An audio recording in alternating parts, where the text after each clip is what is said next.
En conjunto, la sociedad de los blancos dominó las relaciones sociales entre campo y ciudad, y gracias a su visión perpetuó el sistema a través de la familia. La familia blanca incluía gran número de parientes periféricos, algunos de los cuales podían ser realmente mestizos o mulatos. La familia estaba estrechamente ligada y evocaba lealtades y obligaciones ineludibles. Como la sociedad colonial era fundamentalmente mixta, la pureza blanca determinaba una condición social.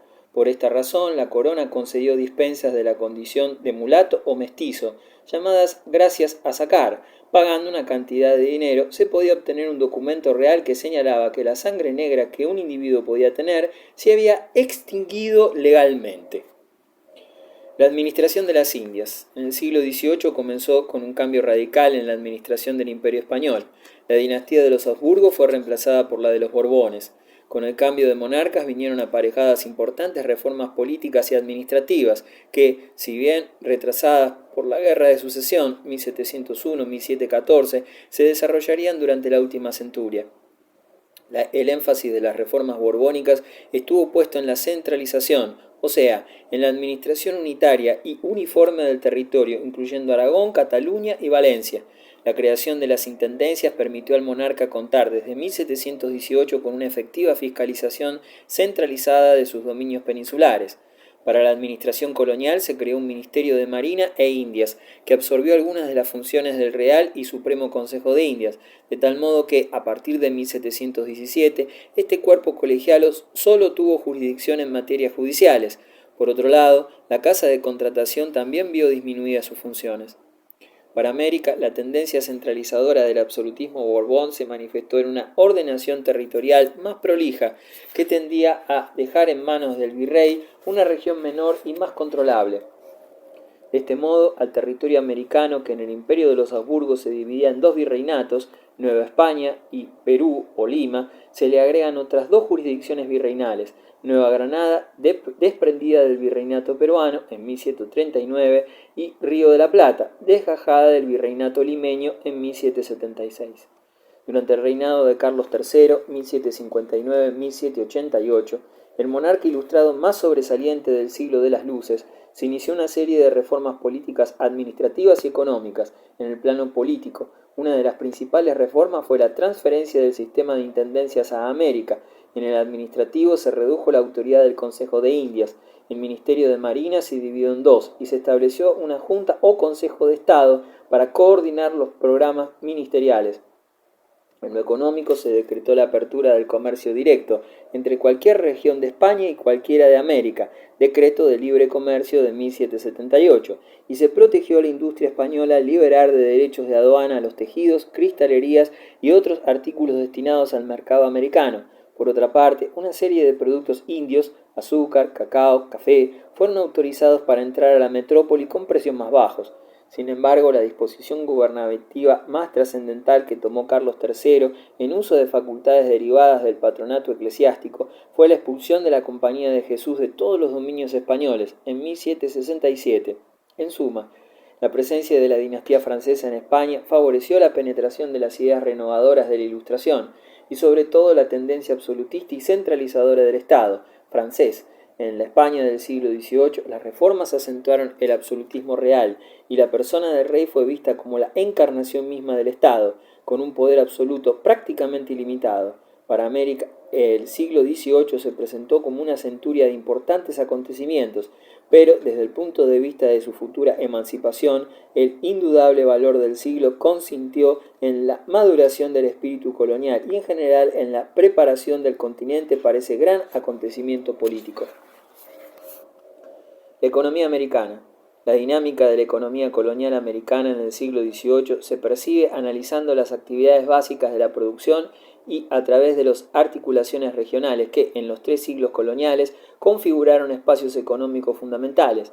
De este modo, la consolidación de una economía propiamente americana se basa en la explotación de los recursos naturales de la región, esto es, agricultura, ganadería y minería, la transformación de materias primas y el comercio, pero también es importante la diversificación económica regional, que en México y Brasil se cerró con un nuevo y vigoroso auge minero, mientras en el Caribe triunfaba la plantación azucarera.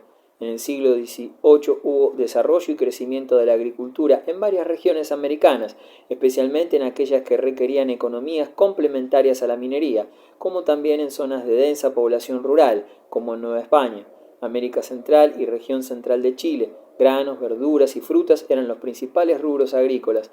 La ganadería fue otra importante fuente de riqueza, pero perturbó la producción agrícola al establecer una lucha sorda entre agricultores y ganaderos por el destino que debía darse a las tierras comunales y por los destrozos que podían hacer los ganados sueltos en las sementeras. La minería, como siempre, contaba con demanda segura en la metrópoli. Nuevas técnicas de explotación, como la amalgama de plata con mercurio, compensaron en cierto sentido el agobiamiento de las vetas durante la centuria ilustrada. En cuanto a la industria, la política fue contradictoria.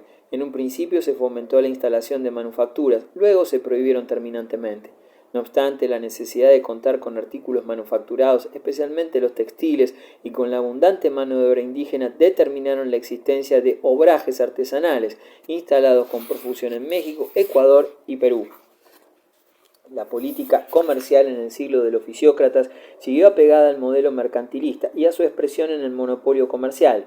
Sin embargo, las reformas emprendidas por los Borbones, especialmente por Carlos III, entonaron un poco el tráfico mercantil entre España y América, a la vez que fueron un excelente medio para difundir las ideas ilustradas entre los criollos americanos que, de este modo, adquirieron conciencia política frente al sistema de gobierno absolutista y centralizado que ejercía la dinastía. La Iglesia en América. Durante el período colonial, la Iglesia indiana no se sintió exenta de la misión que había asumido la monarquía desde el descubrimiento y conquista de América, pues la corona española ejerció el patronato eclesiástico sobre ella. Los primeros rudimentos de dicho patronato figuraban ya en las bulas pontificias de 1493, que confirieron a los reyes católicos derecho exclusivo a la evangelización de los infieles en las tierras ultramarinas descubiertas y les otorgaron todos los privilegios eclesiásticos que antes habían adjudicado los papas a los monarcas portugueses. Esta determinación del Papa Alejandro VI fue confirmada por Julio II en 1508 mediante una bula que estableció el patronazgo universal español en América. Posteriormente, León X entregó en 1518 a Carlos V la facultad de modificar los límites de las diócesis indianas. Todas las regalías otorgadas por el pontificado a la corona de España tenían su fundamento en que los monarcas españoles habían emprendido la cristianización de los indios. La práctica del pase regio, según la cual los decretos del Papa referidos a la Iglesia americana solo podían cobrar vigencia después de su aprobación por el Estado español, fue iniciado por Carlos V en 1538. Felipe II procuró subordinar aún más la Iglesia americana a la autoridad del Estado, centralizando el control de la organización eclesiástica en un cargo dependiente de su persona. No habiendo sido aceptado por el pontificado, esta innovación fue desechada. En el siglo XVIII, sin embargo, se estableció una nueva interpretación de las regalías eclesiásticas. En efecto, los Borbones consideraban que estas regalías, prerrogativas regales o reales, eran inherentes a la soberanía del Estado y no una mera concesión del pontífice romano. El regalismo encontró entonces un fundamento teórico en la doctrina según la cual el poder real derivaba directamente de Dios. Recibían así los reyes el venerado carácter de vicarios de Dios en la tierra, no solo en cuanto al gobierno temporal, sino también al espiritual. Los virreyes, gobernadores y presidentes de reales audiencias ejercían en América el patronato por delegación, en tanto que el monarca lo hacía por derecho propio. En aras de la muy absolutista teoría del vicariato real, iban a ser exonerados de sus cátedras cuantos en las universidades indianas siguieran dependiendo de la tesis tradicional de la autonomía de las dos jurisdicciones. Carlos III extrañó a los miembros de la Compañía de Jesús en 1767, entre otras razones porque estos sostenían el poder administrativo del papado en materias eclesiásticas. La pragmática sanción de 2 de abril de 1767, promulgada por el rey Carlos III, decretó la expulsión de la orden ignaciana de España y de todos los dominios de Indias y Filipinas, y la confiscación de todas sus temporalidades. En tal decisión real culminaba un largo proceso que remontaba más allá del motín de Esquilache, que tradicionalmente ha sido considerado como causa efectiva de la expulsión de los jesuitas. En vez de ver en aquella una excusa para investigar la participación de los jesuitas en ese motín, como lo hace la historiografía moderna, pues importaba el triunfo de una tendencia mental, la enciclopedista, sobre la influencia doctrinal política y económica contraria al absolutismo y defensora del pontificado romano. En la segunda mitad del siglo XVIII, la Iglesia perdió otro baluarte de su acción, pues el Tribunal del Santo Oficio, la Inquisición, el tribunal creado en España en 1478 fue trasplantado a América, instalándose en 1570 en Lima, en 1571 en México y en 1610 en Cartagena de Indias. El Tribunal del Santo Oficio de la Inquisición cayó en decadencia debido a que los mandamases de la corte, imbuidos de las ideas de la Ilustración, rechazaban su razón de ser, dejándola sin medios con que cumplir su función. Con todo, la acción de la Iglesia americana tuvo una enorme influencia durante el período colonial, pues no solo consiguió cristianizar a un número importante de fieles, sino que también impregnar la cultura, la educación y todos los campos de la vida social. En la América portuguesa, administración y sociedad. La administración política de las colonias portuguesas del Brasil recaía única y exclusivamente en el rey de Portugal y su consejo de ministros. De esta manera, el Consejo de Lisboa nombraba por 3 años al virrey, cargo instituido en 1720, a los capitanes, tanto generales como ordinarios, y a los jueces. Los capitanes generales, que en la práctica concentraban poderes políticos, administrativos, militares y económicos en sus manos, nominaban a los funcionarios inferiores del gobierno colonial y de consuno con los capitanes ordinarios designaban a los integrantes de los organismos municipales, los cuales de hecho eran las únicas instituciones que funcionaban con individuos oriundos del Brasil. La sociedad brasileña no sentía en forma pesada la dominación portuguesa, por ello los colonos y criollos no tenían gran preocupación por cambiar su régimen político, satisfacíanse desempeñando funciones administrativas menores. Por otra parte, los mestizos, muy numerosos, no eran despreciados. Las divisiones sociales no se basaban en el color de la piel. Los individuos de color podían llegar, al igual que los criollos, a las funciones públicas. De la población indígena habría que señalar lo siguiente: existía un número considerable de indios libres, sobre todo en la meseta y en el interior del Amazonas, pero también un grupo importante de indígenas debió soportar el régimen de esclavitud, fundamentalmente para proveer de mano de obra a las plantaciones y explotaciones mineras. La economía. El régimen económico que Portugal impuso a su colonia brasileña fue mercantilista. Con este sistema, las colonias debían proveer materias primas y a la vez ofrecer mercados para productos manufacturados en la metrópoli, los que, por su alto precio, robustecía la balanza comercial portuguesa.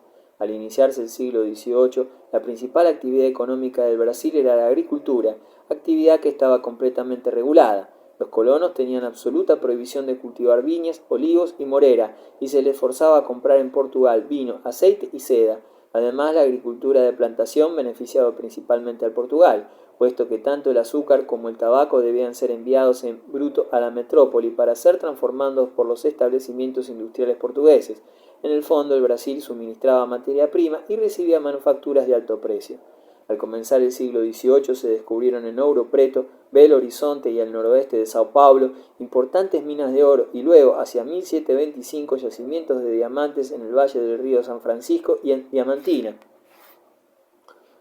El régimen de explotación de estas minas quedó en manos de particulares, previo pago de un derecho calculado de acuerdo a la cantidad de mano de obra esclava utilizada en su explotación. Desde luego, la creación de enclaves de explotación minera trajo como actividad económica complementaria el desarrollo de mercados y el fortalecimiento de regiones de economía agropecuaria. Mato Grosso y Goiás fueron centros ganaderos y Cuyaba un mercado promisorio. La explotación pecuaria, que encontraba en el sur un ambiente excepcionalmente favorable para desenvolverse y que, no obstante su bajísima rentabilidad, subsistía gracias a las exportaciones del cuero, pasaría por una verdadera revolución al advenimiento de la economía minera. El ganado del sur, cuyos precios habían permanecido siempre a niveles extremadamente bajos en comparación con los que prevalecían en la región azucarera, se valorizó con rapidez, alcanzando en ocasiones precios muy altos. El propio ganado del nordeste, cuyo mercado se debilitaba cada vez que la economía azucarera tendió a desplazarse en busca de la floreciente demanda de las regiones mineras. Otra característica de la economía minera de profundas consecuencias para las regiones vecinas radicaba en su sistema de transportes. Localizada a gran distancia del litoral y dispersa y en región montañosa, la población minera dependía para todo de un complejo sistema de transportes. La recua de mulas constituía una auténtica infraestructura de todo el sistema. La casi inexistencia del abastecimiento local de alimentos, la gran distancia que por tierra debían recorrer, todas las mercaderías importadas, la necesidad de emplear grandes jornadas en la región montañosa para llegar a los sitios de trabajo, todo contribuía a que el sistema de transporte desempeñase un papel básico en el funcionamiento de la economía.